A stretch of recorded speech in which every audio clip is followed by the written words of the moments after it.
So welcome to the InSpirit meeting today with a lot of inspiration, divine inspiration, and how to come to divine inspiration. Like we so far have looked at what is this program that we're doing.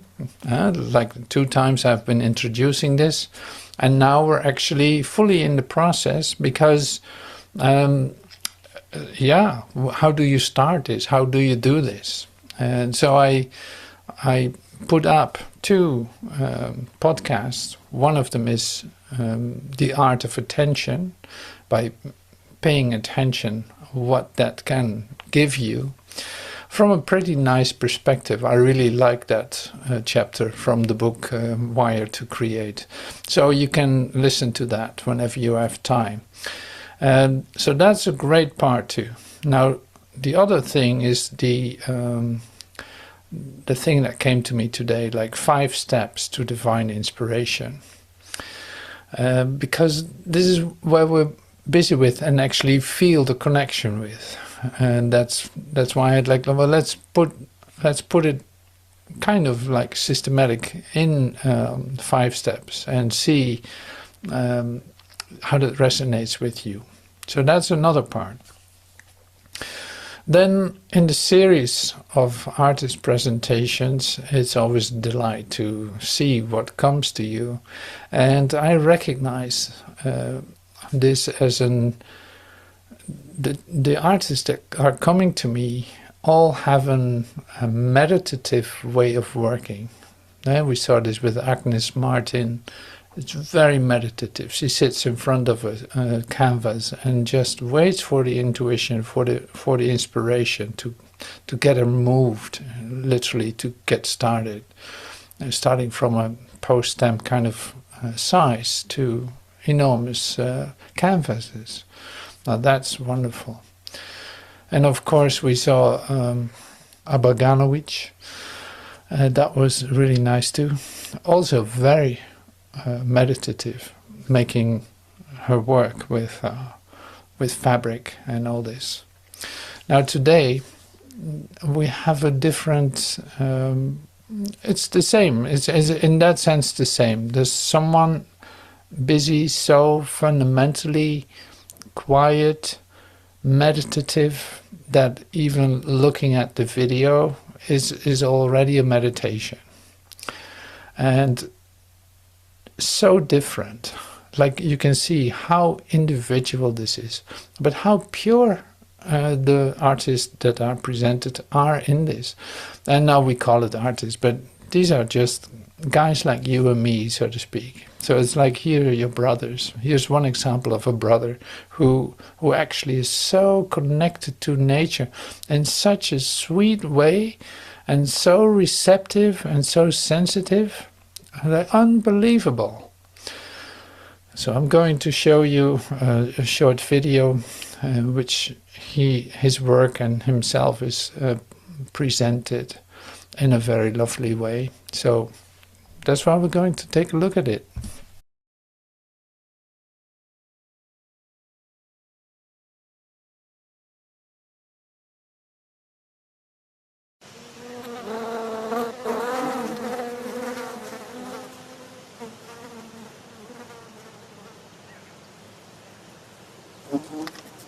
Pollen is the essence of the flower, so it's the potential beginning, it's the male seed for the flowers.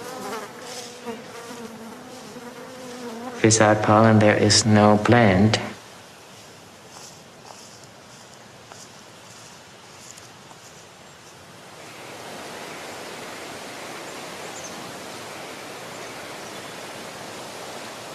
I collected the first pollen in 1977.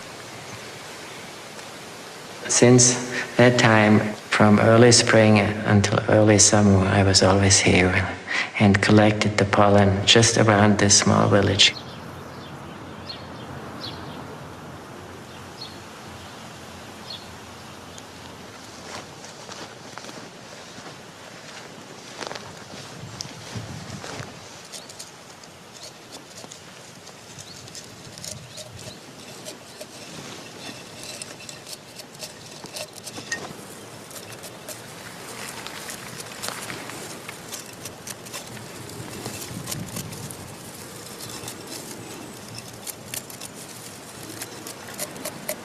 I love this work. It's something which I do for hours and hours and days and days. It's a very quiet work here in this environment, which means a lot to me.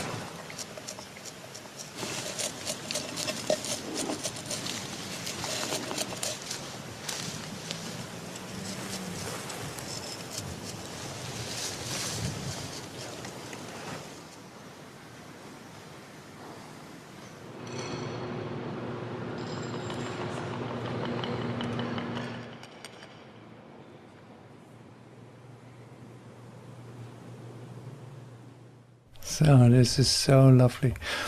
So I'm really happy that I've shared this with you. It's lovely to see this whole process, hear some thoughts that are connected for this person with it. But it's like you see, and this is the part that I really love to use, is the idea that he's completely connected to what he's doing. He's like completely included. He knows his place in it, so to speak, but also he's completely aware of his relationship with it. Now that in itself is beautiful to see as the wholeness of mind, you could say, the wholeness in it. Like every aspect is included in it. There's no conflict in it, and that's why it's like that's a miracle in itself. Beautiful to see that. So we come back to that probably, I don't know, but it's like this, I wanted to show you because it's another artist that is very meditative and don't really look out for them, but they come to me. So this seems so appropriate to show in this moment together. So this is one part. Now we can listen. We can listen to another part, and that is the 5 steps to divine inspiration. Let me see how that is for you. Becoming divinely inspired. 5 steps.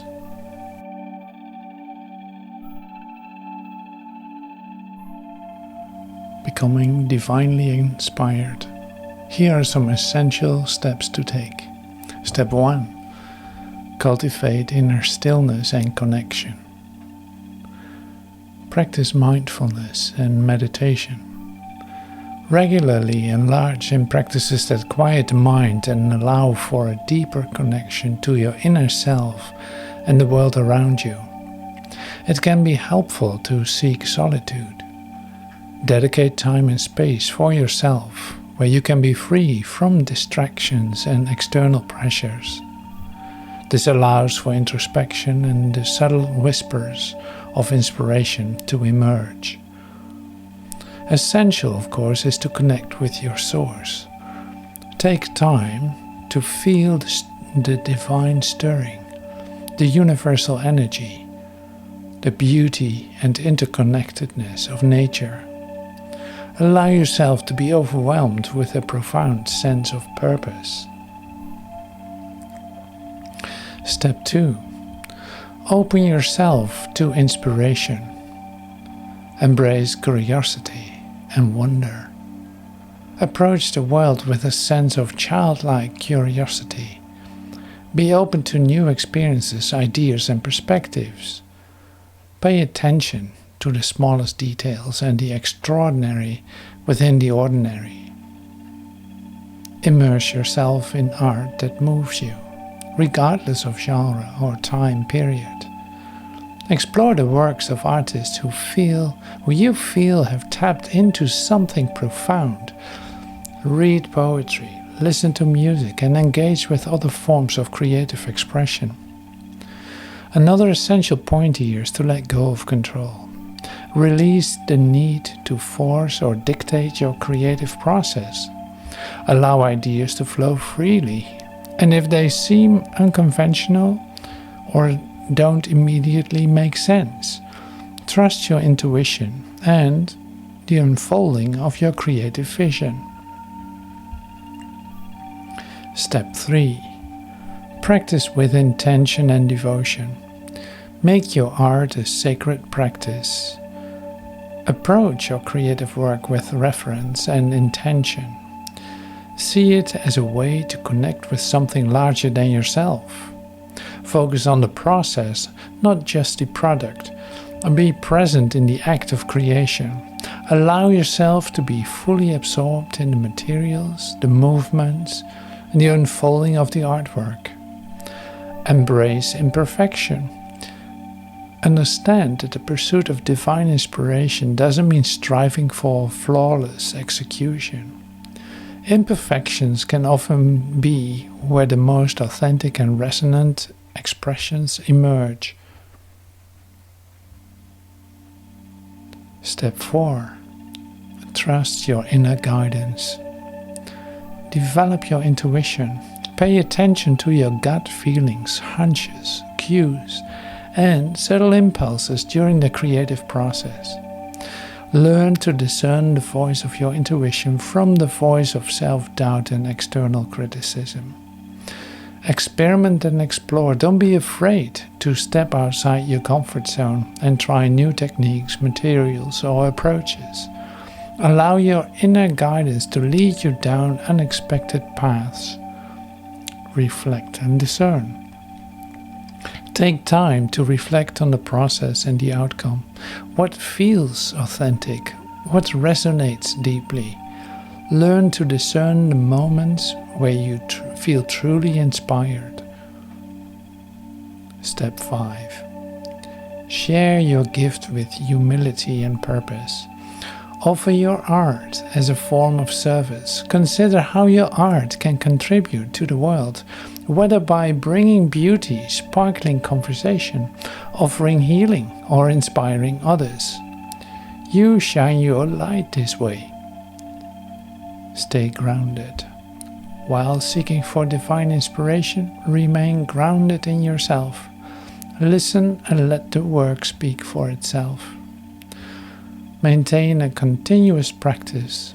The journey of a divinely inspired is ongoing. Continue to cultivate your inner connection.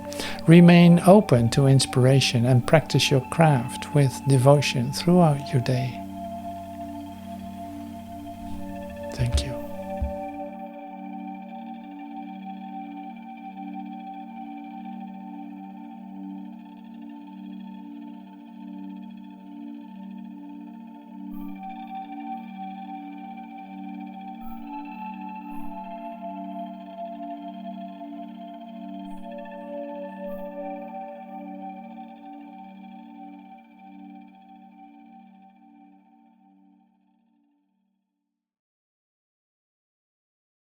Okay, so what I shared with you, you can also find in the syllabus. So you can read it, so you can study it. No, that's not really necessary. It's more like you basically give you an update of how I spent my day and how everything is self-expression in that sense, if you want to look at it that way. And this is a lovely way to look at it. It's like, whether you call it art or self-expression, like I use this very specifically in everything that I do, that I bring out in the open, that I connect with to the world, like this, with the music, with the images, with the colors, with everything, with the words, with the meditations, with, you know, it's like this is a continuous process. It doesn't stop. Like you're completely involved, and at the same time, it's like, yeah, stay grounded, stay reasonable in the sense of this is all working through you. But it's so great to be fully connected with what you do, recognizing how well that is running through you, despite your ideas about it. Like, it really doesn't matter what you think about it, it's still working. And failure is an important part in it, not that failure is failure. No, it's like the imperfections that I was talking about. It's like the imperfections are basically a part of the idea of there's no mistake in the universe. So there's also no failure. There's also no imperfection. So in other words, the thing that you think is so-called a failure or a problem or not worth looking at can become the door to your recognition of totality. So this is how your ideas about things don't make any difference. Like, it is not important what you think about it. It's just important to continuously let go of them and be open to be just like the bird, like, here's the next moment, boom. And here we are, you're present. And this is the situation now. It looks like this, it's different. You thought it was a failure, but actually it's working out really well. No, so on and on and on. So this was really a part that I love to bring into this meeting, and it can be very helpful in the process that you find yourself in, because you're in a creative process, and that is not like in order to make something. No, it's more like in order to come to a fully guided self-expression. That is what I'm focusing at here, and what in fact is the thing that's happening. How can you be completely in a flow, in a creative flow of self-expression, if you still have ideas about yourself? That's impossible. So like in that flow is the release of your self ideas. Not that I want to focus too much on that, but you can see like the continuous inspiration, the continuous flow is given to you by inspiration in the moment on a continuing basis. Like, it's one creative process. It's opening up, it's opening up, it's opening up. You can give to it, you give to it, and in that you receive. Now this is what we practice. So yeah, I wanted to share that with you. So this was an essential part. Now the art of attention, the other podcast is really nice to listen to too, but that's like something you can do in your own time. And so I want to continue with taking enough sufficient time to look at our processes, because I said in the emails, like, well, this is not really about coming with a product or with coming up with something that's already finished. No, this is exploration. Like, what is it that catches your eye? What is it that you are developing, or what is the process that you're in right now? And why are you so attracted to what you are seeing? What does that tell you about yourself, about a desire that you have, about an idea that you hold about yourself, or who knows what? So that's why I love to take time for that, because there will be something happening in that.